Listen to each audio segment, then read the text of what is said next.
Bizarre ER about idiots that cut themselves. Welcome to Bizarre ER, home to the nation's weirdest accidents. He told me that he'd swallowed a knife and fork. You've got a spider in there. Oh. They were then stuck in his bum. We take on the strange, I've been kicked in the face by a cow. the careless, He fell off the loo. Yeah, I'm a twat. and the downright ridiculous. Nailed it to my hand. I had a bite from a tarantula. No matter what your symptoms, I'm so hungover. our doctors and nurses are ready to see you. Not shy, is she, this one? It could well hurt, Oh my God. but we always get results. Fix me up good and proper. Prepare yourselves Can't even cross my fingers. for some seriously weird medicine. Funny little trick, probably.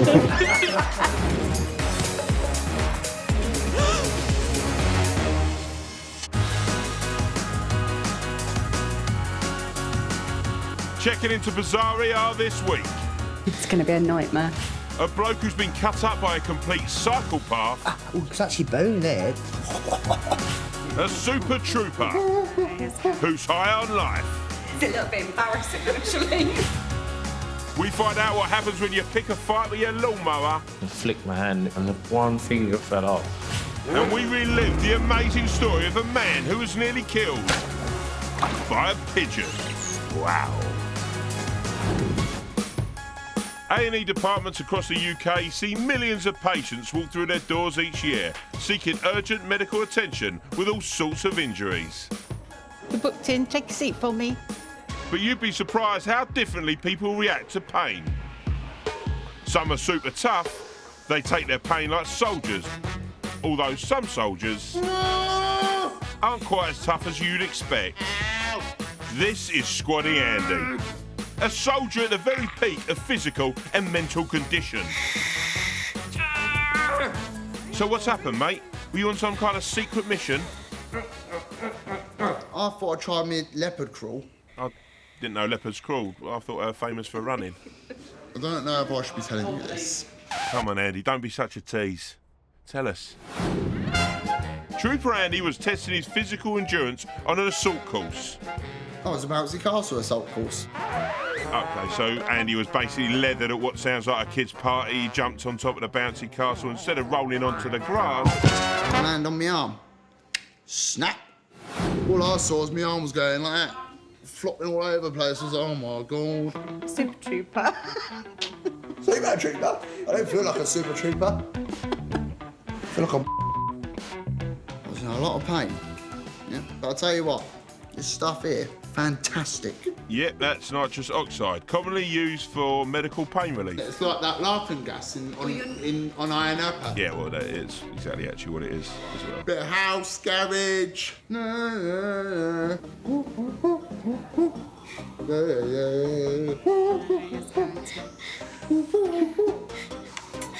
Yes, Andy is having the time of his life, and why wouldn't he? He's got laughing gas and music on a phone.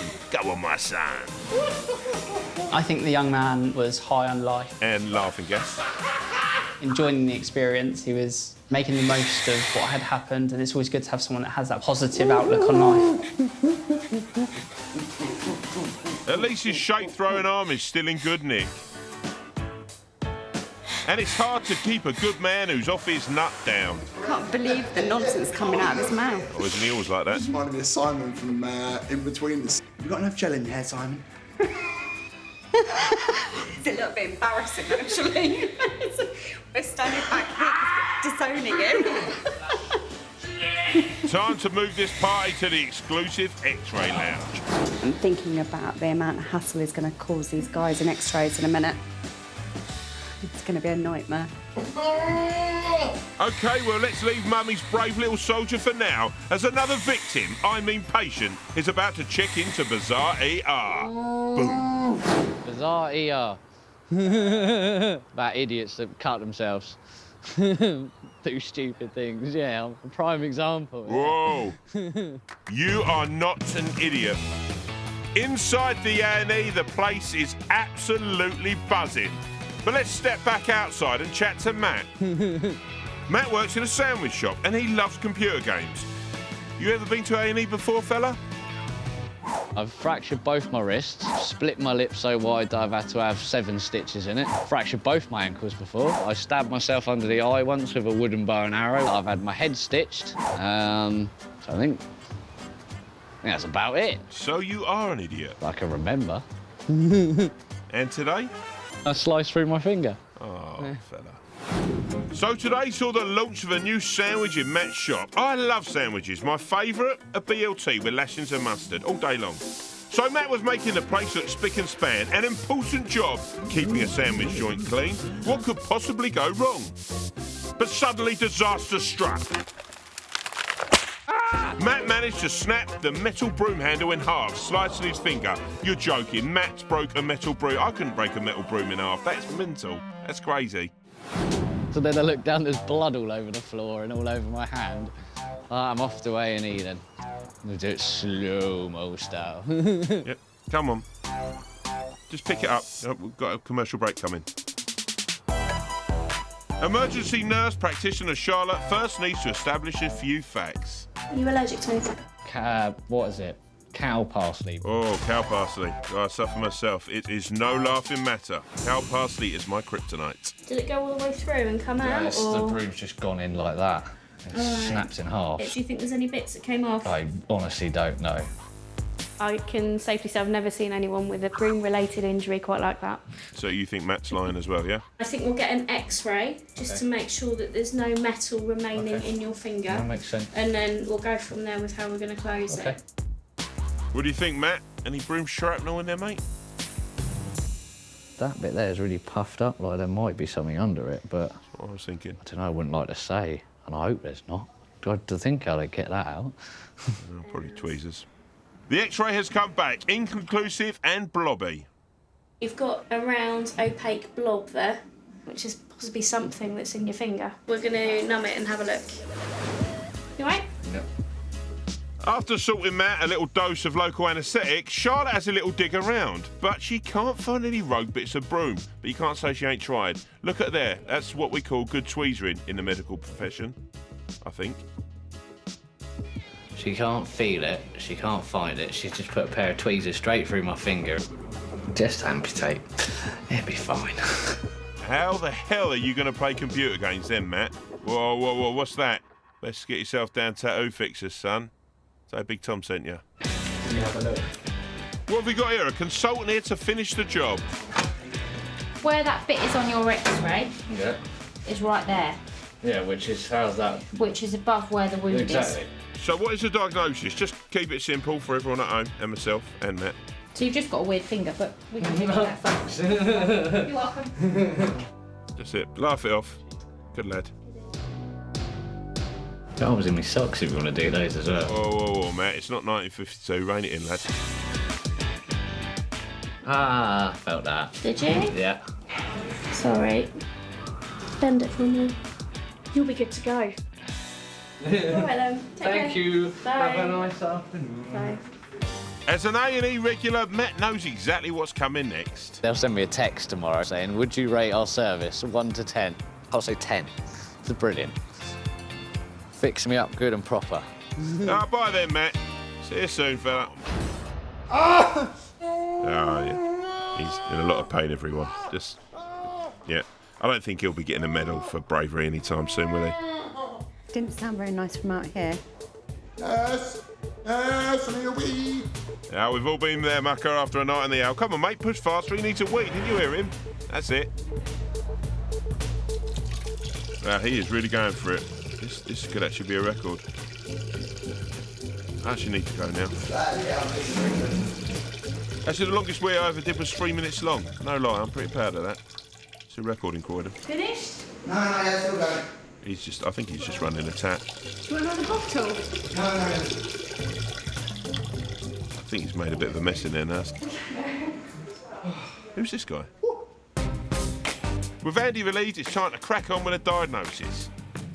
He's broken both his humerus and his radius, which I had no idea were parts of the body, if I'm honest. So we've just given him a fresh bottle of Entinox to control his pain. And a little drop of morphine as the icing on the top of that sweet cake.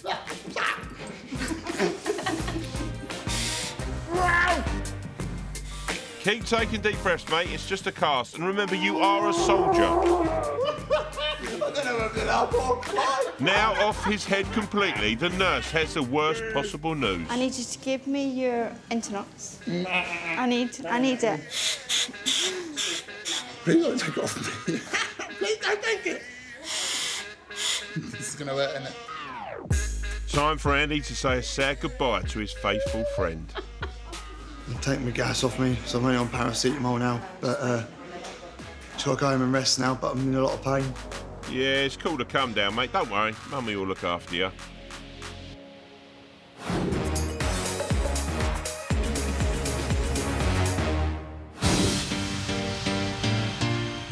The sun's out and it's a perfect day for a spot of gardening. This is Nick, who's just been rushed to A&E. Quite exciting having a new lawnmower. Couldn't wait to get up this morning to use it. Now I'd like to smash it to fuck with a big hammer. All right, Nick, I know you're in pain, but let's try and keep this nice. Let's keep it clean. Nick was trying out his new lawnmower while his girlfriend was at the gym. Yeah, halfway through a workout when he called and then told me what happened, which I thought was a joke. This is no joke, I can assure you. Nick was loving his new lawnmower until it filled with grass clippings. So instead of reading the instruction manual like a normal person, Nick absentmindedly left the motor running and decided to have a root around with his pinkies. I didn't realise it led to the blade chamber. Oh, putting your head in the mix with a moving blade, a rookie move, my friend, a rookie move. How are the fingers now? Throbbing like fuck. Is that a medical term? OK, guys at home, be warned. If you're about to tuck into your tea or you are squeamish, look away, because this will make you feel proper Tom Dick. I mean, that means sick in Cockney rhyming. Told ya, that is grim. So you're right-handed? Yeah, unfortunately. Okay. And I'm a pianist. Oh, wow, really? Oh, I didn't know that about you. You are not. No, I'm not, luckily. No. Oh, way a light on my face, Nick. Thank you, mate. Cheers. Okay, so you managed to save the middle finger. Yeah. When you say save the middle finger, what exactly do you mean? Where's that going? Oh, shut the front door. That is horrible. And then we'll put that in some ice, all right? First things first, Nick goes and gets himself a tetanus shot. Just relax your arm as much as you can. Let it go nice and floppy for me. That's not something a lot of girls ask. All right. Way to make this whole thing creepy, Nick. Nice one, mate. Bosh, now for a local anaesthetic. Also, they can clean bits of grass out of Nick's fingers. Legend. This looks exactly like something out of a joke shop, though, doesn't it? That would be why my mum says Never stick your fingers in your never lawnmower. stick my fingers in the lawnmower. Oh, mate, he knows what he's done. Don't rub it in. Basically a tree there. So Nick's green fingers are all cleaned up. Just put some toilet paper on it and sellotape. The pub's open. There's more good news. The staff have a present for him. An ice finger. And not the cakey kind. I'll leave it on the back, actually. Yeah, you wouldn't want to lose that again, would you? Over at X-Ray, the extent of Nick's lawnmower butchery is revealed. So, there's your index finger. You Yeah. can see you've just taken the edge off there and you've got a little fracture there. More like a stump, I'd say. This one, you've lost the whole of the end of that finger. Yeah. Okay? I could see that without an X-ray. I mean, that was easy for everyone could see that, right? Yeah? Nick casually drops the big question. Any chance of them sewing it back on? They sometimes do. I'll speak to plastics and see whether they can sew that back on for you, all right? Cool. We'll find out later if Nick and his nubs can be reunited once again.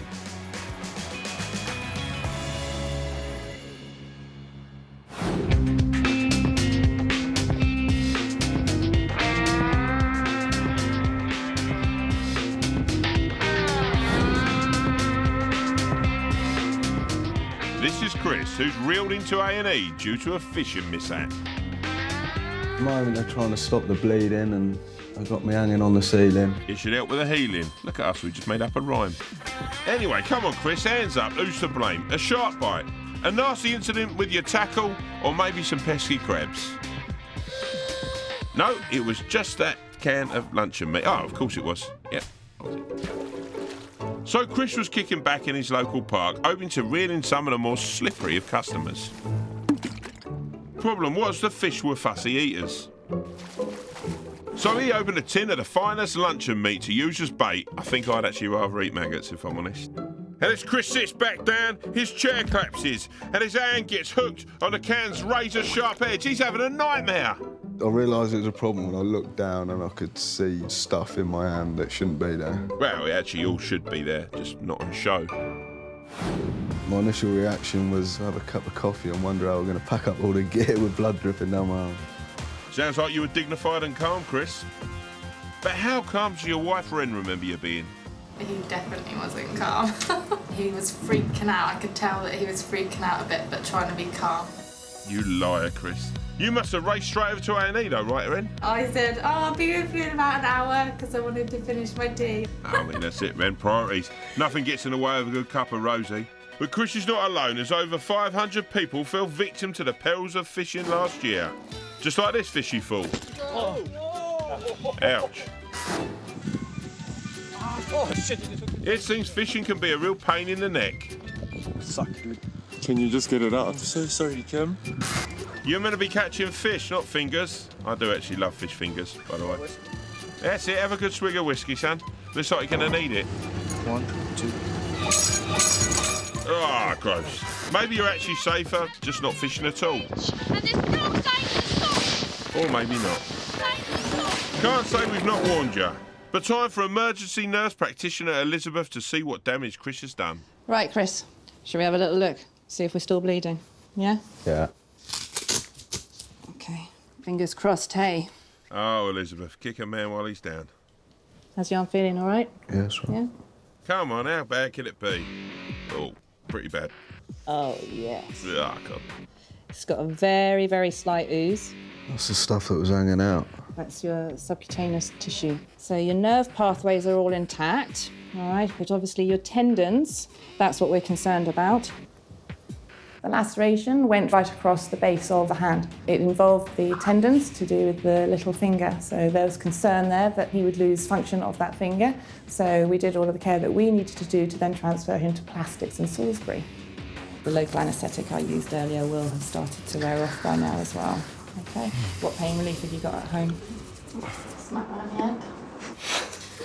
She's not very helpful, is she? Are you going to get some TLC when you get home? No. Okay, all been sorted. So 11 o'clock tomorrow morning at Salisbury to see plastics, okay? Bye. Tomorrow, plastic surgeons will decide if he's damaged his tendons. But for now, he's discharged. What are you going to do for the rest of the day then, Chris? I might go fishing now, meet up with my brother-in-law, see how he's getting on, see if we can get a line in the water.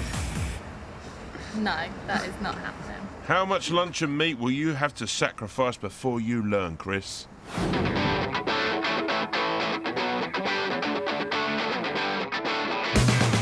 The plastic surgeon confirms that luckily Chris's tendons are A-OK, so his hand is stitched up. And he'll be back fishing quicker than you can say wham bam, thank you, spam. Hey, there we go. Last time we saw Nick, he was coming to terms with his finger-licking lawnmower accident. I could see one finger had gone and the other bit was slightly attached and flicked my hand and it fell off. And waiting to hear whether his severed middle fingertip would be reattached. Nurse practitioner Ali delivers a verdict. Now, I've spoken to the consultant.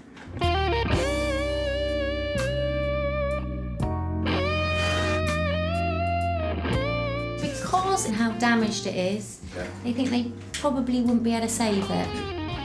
Oh God, this is heartbreaking. Surely it can't get any worse than this. What about the other one that's halfway through the nail? The other one, again, they may have to slightly shorten that. So both of those, they won't be able to necessarily save. Does that mean I'm disabled now? Will I be able to get a disabled sticker for a car? I don't know. Be handy, wouldn't it? Andy? Good on you, Nick. You're always there with that severed finger bends. Having just found out he's headed to surgery to have his two stumpy fingers mowed down, Nick's far more worried about his half-cut lawn. If we can sort the floodlighting out in the garden, I'll be straight on it. If you finish the garden off, you can have a Chinese for dinner. Consider it done. That's my favourite takeaway, when I've severed a finger as well, Chinese. They can't use chopsticks anymore. Chopsticks are always overrated, in my opinion. Nick is prepped by the anaesthetist and taken down for his operation, where the surgical team will remove the fractured bits of bone to reduce the risk of infection.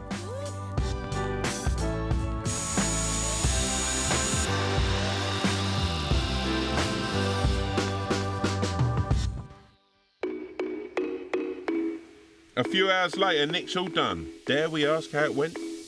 I wouldn't know, I was asleep. I presume it went all right. Woke up with a boxing glove on. All right. Sorry, I was just interested. What are you going to do when you get home, mate? Finish the garden. Don't waste time, mate. Wasted all day up here. Well, it's not really a waste of time. I mean, they've done quite a lot of good work. Anyway.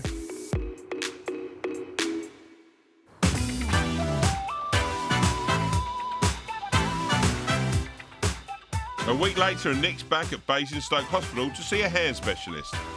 But first, Nurse Donna has to take off the old dressing. That's a non-stick dressing. Still a very good impression of a sticking dressing, isn't it? Yeah, actually, it's a brilliant impression, to be fair. It does really hurt on that bit there. Oh, he's going through the mire. Come on, you can do it, Nick.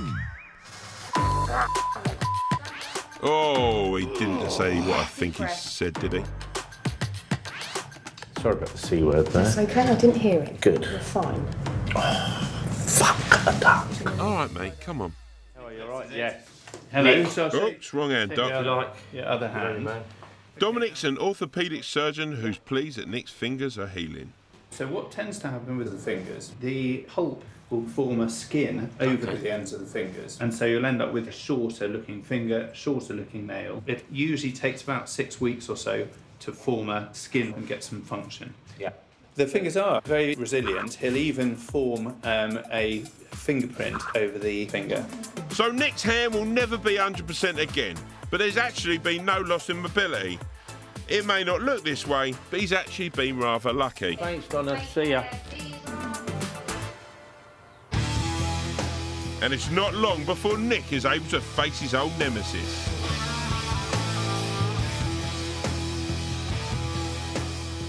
Now my fingers have healed up a bit. I'm going to start this machine and get this lawn finished at last. Here we go. Come on, Nick. Show him who's boss.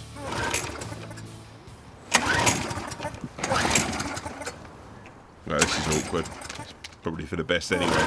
See you later, lawnmower man. Come on. This is embarrassing now.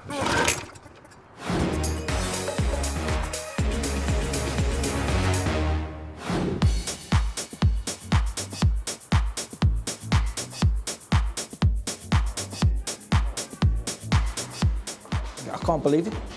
It's absolutely crazy. In Dudley, Paul's had something very strange happen to a precious appendage. When it happened, I felt physically sick. And when I looked, I couldn't do anything with it. The pain's running from the centre. It just goes up and then it tingles. And it felt like somebody had hit an elastic band on them. And your what, Paul? Middle finger. Ooh, your middle finger. Thank God for that. Jeez. Ooh, I thought it was your penis. That'd be interesting. This morning, a peckish Paul was about to make breakfast when he realised he needed to nip out to the shops. So Paul got all tooled up for a shopping trip. Wallet, check. Keys, check. Reusable shopping bag so you don't get charged a pesky 5p for another one, check. Finally, of course, you've got to tie your shoelaces. What could possibly go wrong with tying your shoelaces? Simplest of tasks, isn't it? I mean, who could mess this up? Oh, Paul could. Oh, Paul. It's absolutely crazy. Just from tying a shoelace, how I can have an injury like this. It just doesn't make sense. Now, Paul, if we go into that middle cubicle over there. Pointing Paul in the right direction is staff nurse Anthony, who's going to have a little look at his dodgy digit. So what brings you here today? Finger. How did you do that? Tying my shoelace. OK. Now, I've heard many ways of injuring a finger, but actually tying your own shoelace, that is a new one on me. I've never seen that before. If you could score your pain out of 10, 10 being the worst pain, 0 no pain, how would you score it? What do you reckon, Paul? 8, 9, 9.5, maybe? I'll say middle. So a 5, that would be a 5. 5? Yeah. OK. So I'm going to put my poking gloves on and we're going to have a good old look at that finger. Quickly, Doctor, poking gloves actually a thing? I need to get some of those. Hold up, they're just normal blue gloves. Can you feel me squeeze the tip of your finger? Yes. Are you able to roll your wrist around for me? Round the other way. The other way. Up and Other way. Yeah. Round it. And then top, upwards, no, and Never side to mind, side. don't worry about it, Paul. It's obviously Try to keep complicated. the arm still and just go side to side like that. Brilliant stuff. No pain there at all. Let's get an X-ray and then we'll see what's going on within your finger. I wonder what it is. It's either going to be a tendon injury or it's going to be a dislocation. But I've had a feel of the finger and I can't feel any abnormalities. OK, nurse, tell us now, is he going to make it? You basically strained the tendon at the end of your finger. Phew. Up yours, Shoelaces. Paul wins again, and it's just a bizarre injury called mallet finger. How you doing? Or if you pull, shoelace finger. Either way, he'll be wearing this cute little finger splint for the next 6 weeks. It's been a bizarre day. I only wanted to go and get a loaf of bread, and I've snapped the tendon in my finger. From now on, it'll be Velcro trainers. Or maybe a slip-on. Paul, I like a slip-on. Look at the bright side, Paul. Thanks to Bizarre ER, you've got a brand new Facebook profile picture. I like that.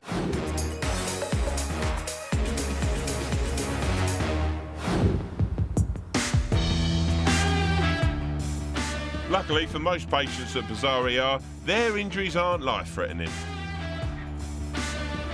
But our next case wasn't as fortunate.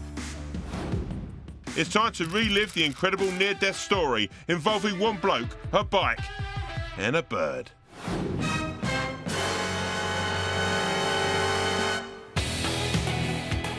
This is Matthew. He's a successful electrician from Sheffield. Matthew's been into extreme sports and motorbikes ever since he was a teenager. But all of that nearly stopped back in 2010, thanks to one pesky little bird. I first fell in love with motorbikes when I was 15 years old and got my first motorbike at 16.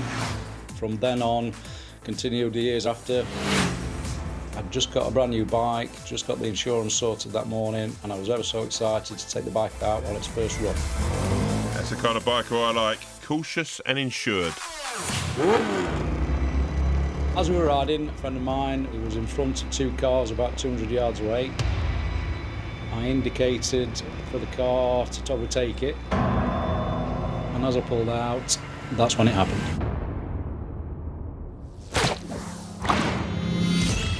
When Matthew went to overtake the cars in front of him, a pigeon flew into his helmet visor, knocking him sparko. Unconscious, Matthew then pulled down on the throttle, increasing his speed from 50 miles per hour to 140 miles per hour. He and the bike hurtled down the road for a further 300 yards and then crashed into a tree. Matthew was thrown 200 yards from the impact and landed in a mess of broken glass, broken bones and bloody pigeon guts. His injuries were extensive. He had broken the trapezium bone in his hand, snapped the femur bone in his leg. He had numerous broken ribs, but worst of all were the injuries to Matthew's head. His life was hanging in the balance. The force of the impact of Matt's head on the tree actually caused a fracture to the base of his skull. His brain was shaken around inside his skull, and there was tearing and shearing of the nerve fibres, which were called diffuse axonal injury. The effect of a bird hitting Matthew was extraordinary. But how common is it for a pigeon to actually knock someone unconscious and cause such a severe accident? Answer please, Dr. Steve Portugal. Bird strike isn't necessarily that common. The worst case scenario is when a large flock of birds hits a plane. That's when we tend to hear about it in the news. But actually an individual bird hitting an individual human at high speed is actually pretty rare. What probably happened is the pigeon was on the ground feeding and basically wasn't paying that much attention to what was going on around it, and then suddenly it tried to take off at high speed to get away from what it thought was a danger, and it ended up colliding with Matthew on his bike. Matthew was put into an induced coma at the roadside and then airlifted to hospital. I felt absolutely terrible when we found out, and all we could do was go into the accident and emergency. And what you're thinking about is, initially, is he going to live or is he not?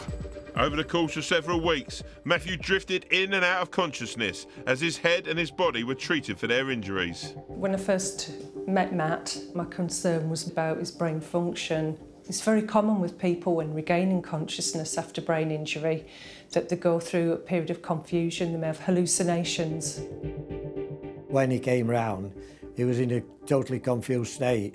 For instance, when we went, he thought he'd got two mums and dads, and he lived in the Far East and went on a fishing boat every day. Matthew's hospital bed was no fishing boat, but as it turned out, he was definitely getting visitors from a far-off land.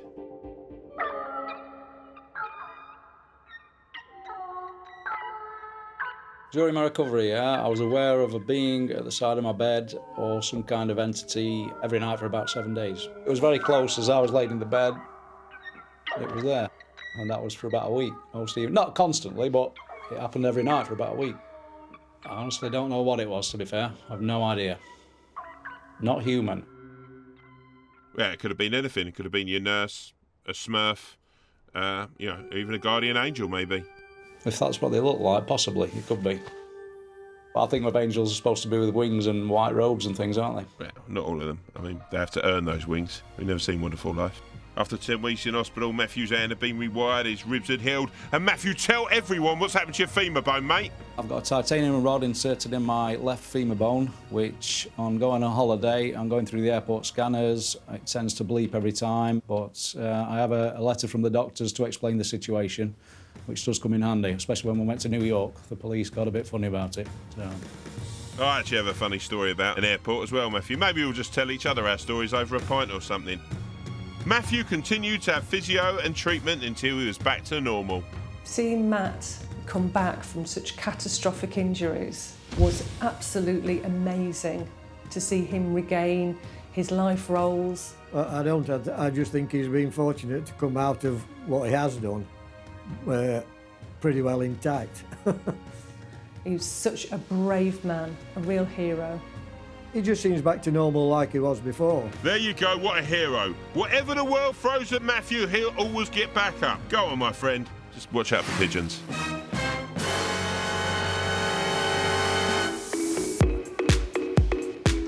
A recent arrival in Dudley Annie is Sarah, a sucker for sparklers who found out that diamonds aren't necessarily a girl's best friend. I screamed a lot, so much so that I thought, God forbid anyone coming in to have any piercing, and all they can hear in the back is me screaming.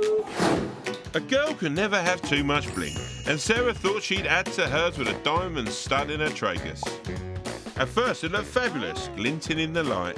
But Sarah's joy was short-lived as her body rejected it and her ear began to swell and swell until the diamond was finally consumed. I went to have it looked at today, where I had it done, and, she couldn't get it out. So after that, and a lot of blood and sweat and tears and mascara halfway down my face, here I am, in agonising pain for your benefit. So, Sarah, from 0 to 10, how much does it hurt? Really, really fucking kills. I actually usually reckon that's about an 11 or 12. Unless they've got something to freeze it, no one is coming near it. Oh, really? Here comes Housewife's favourite, Dr. Fernando, to have a butcher's at your lugholes. I'm so scared of you touching it. It's painful here. Any fever? No, I'm just hot because that's fear. of the pain. I don't think he wanted to touch it by the look on my face and his face. When he put his instrument inside me... All right, Sarah, it's not that kind of show. Just keep it family friendly. It didn't actually hurt as much as I thought it would. He was very gentle. I'm going to speak with the ENT doctor. Okay. Yep, take your instrument and run before all this gets a little bit too smarty. I don't know what the difference is between that doctor and another one. The other one probably has pliers and sharp instruments and a big fucking needle, probably. Well, let's leave Sarah to wash her mouth out with soap for now. As wheeling himself into the Dudley Emergency Department is firefighter Mark, whose love of life in the cycle lane has ended in a bloody mess. It's been a good morning. Mark? Oh, yeah. Could I bring my bike through? Well, it's not actually very hygienic. This is an Alfred, you know. Can't really leave it there. Bring it with you then. Thank you. Yeah, as long as your bike's okay. I mean, that's the main thing. So I just put my bike there, though. Never mind the other patients, germs, dirty tyres, people's health. Your bike's all right. Everything's okay, innit? Don't worry about it, Mark. Mark was going for a Sunday morning bike ride and came across a ford in the road. Too deep to ride through. Safety-conscious Mark headed for a footbridge instead, and at less than walking pace, his front tyre slipped from under him, causing him to fall off his bike and land on the frame. Ouch! Amazingly, Mark wasn't going to bother going to hospital with his huge cut until he remembered a crucial first aid rule. When you can see the bone, it's best to get it looked at, I suppose. I'm just glad my bike's all right, to be honest. It's up to Nurse Liz to repair the puncture to Mark's leg. OK, just pop your foot upon the bed. Serious cyclist, then. I do enjoy cycling, yes. I can tell. Mark's not the only one whose love of cycling has seen him skid into A&E.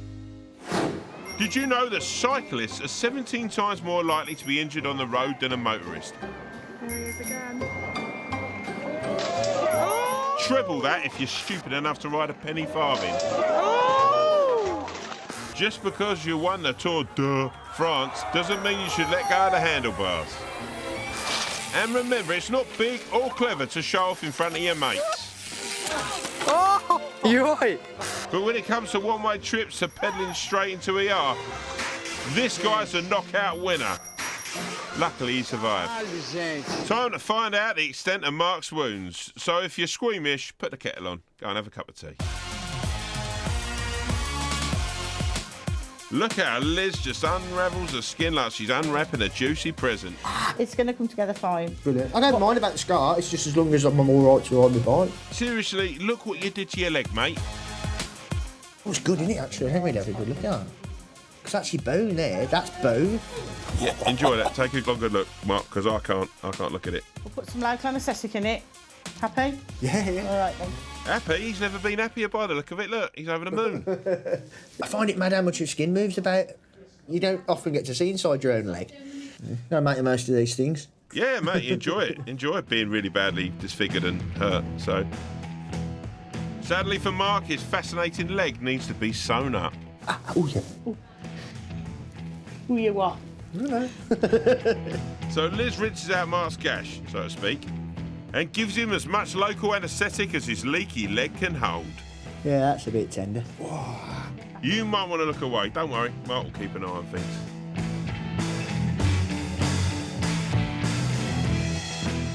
Right, you need to relax now for about 10 minutes. Relax, he won't be able to relax with a huge, great hole in his... Oh, no, look, he's fine. Smile, gash, here it is. Great picture. Some people can't bear to look. Well, Mark's certainly not one of those wimps. As Liz stitches his wound, he's like a kid in a candy store. What about all that stuff that's sticking out? Just shove it back in. A bloody, bony, horrible candy store. What are these round things here? Are they fatty, tissuey bits? Those are fat globules. You ain't got many of them, have you? Sorry. With Gashy the Gash safely stitched up, There you go. Mark asked the big question. And when can I ride my bike again? When you've had your stitches out. Not in the morning. It was a deep wound. It was right through to the bone layer. Despite his protests, advised him not to ride his bike until he'd had his stitches out. And I probably won't be able to work either, which is... A massive win for you. Very disappointing. Oh, right. Here's your sexy shoe then. Thank you. Yeah, I'm a bit disappointed that I can't ride my bike for 10 days really, because I'm going to the Alps cycling in about a fortnight, but these things happen, I suppose. This dangerous obsession with bike riding. Some might call you a psychopath. Thank you.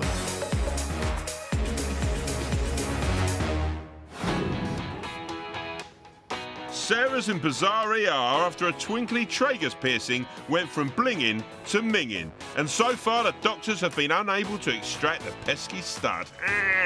Hello. But never fear, the hot shots from ENT are here. Do you mind if I have a look? Yep. Yes, you mind or yes? No, that's fine to have a look. Perfect. All right. I'm going to have a look first. Okay. Probably suggest not touching it. Okay. He's snapping on the latex, so brace yourself, Treacle. Sorry, I'm just going to bring your hair back, okay? Gently does it. It's quite swollen. Yeah. It's a plan to remove the pesky earring, so best make some notes. Now, where's my biro? We'll grab from the behind, Right, there it is. unscrew the ball, and then the mechanism should allow us to come free. Easy peasy. Bob's your uncle. So we're going to inject in some local anaesthetic there, okay? Mm-hmm. Just to make it numb. The more shit they put in, the better. That's actually why you ended up here. So you haven't learnt your lesson, have you? Feel a sharp scratch. Yeah. You're not allowed to say little prick anymore, are you? Pretty big one, if you ask me. Shitting myself. Brace yourself for some epic cursing, people. Mary, mother of... Oh.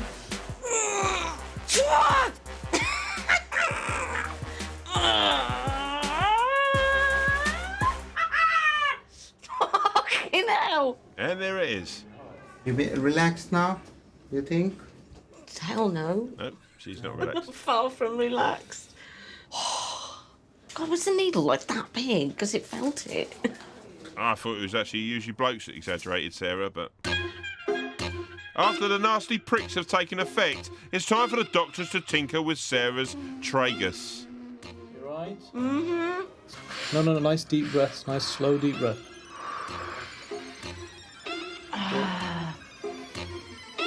Fantastic, it's come It's off. come off. And with no bad language. Now, AJ, you pull back. And it's out. Oh, holy Mary, mother of shit. I spoke too soon. Was that good for you? Yeah, I enjoyed myself. Thank you. Yeah, the cartilage is very, very painful. That's why you were feeling all the pain. Yeah, I noticed. Yeah. The entire hospital noticed that. And with a stud finally out, has Sarah learnt a lesson about the perils of tragus piercing? When it's better, can I have it done again? Oh. I'll leave that choice to you. Who knew such a tiny object would cause so much trouble? Well, it was an experience, and but it's out. There we go. That's what caused all the issues. Definitely don't want to be beat by it. I was quite keen on having my little custom-made platinum diamond stud thing, so I will get it. Oh yes, I will get the diamond. And how's your jaw after that anaesthetic, love? Well, I probably won't be given any blowjobs soon. Oh, really? Oh.